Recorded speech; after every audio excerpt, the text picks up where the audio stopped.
വയനാട്ടിൽ DMO ഓഫീസിലേക്ക് youth Congress നടത്തിയ മാർച്ചിൽ സംഘർഷമുണ്ടായിരിക്കുകയാണ്. പ്രവർത്തകർ ബാരിക്കേഡ് മറച്ചിടാൻ ശ്രമിച്ചതോടെ പോലീസും പ്രവർത്തകരും തമ്മിൽ ഉന്തും തള്ളും ഉണ്ടായിരിക്കും. ദൃശ്യങ്ങളിലേക്ക്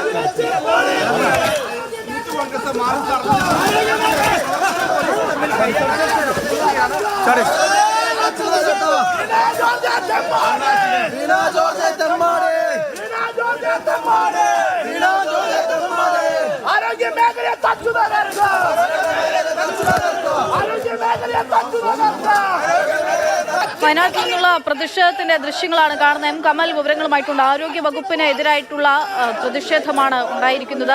കമൽ, ഈ പ്രതിഷേധം ഇപ്പോൾ അവസാനിച്ചോ? സംഘർഷത്തിൽ അതോ തുടരുകയാണോ ഇങ്ങനെ സംഘർഷാവസ്ഥയിൽ?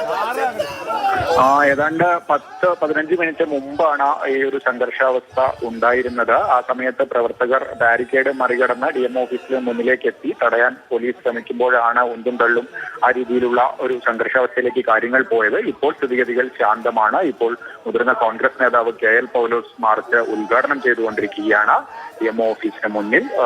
നേരത്തെ പ്രവർത്തകർ ഇങ്ങോട്ട് മാർച്ചായി എത്തിയ സമയത്താണ് ഒരു സംഘർഷാവസ്ഥ ഉണ്ടായിരുന്നത്.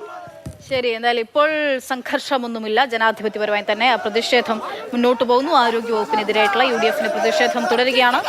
DMO ഓഫീസിലേക്കാണ് UDF March.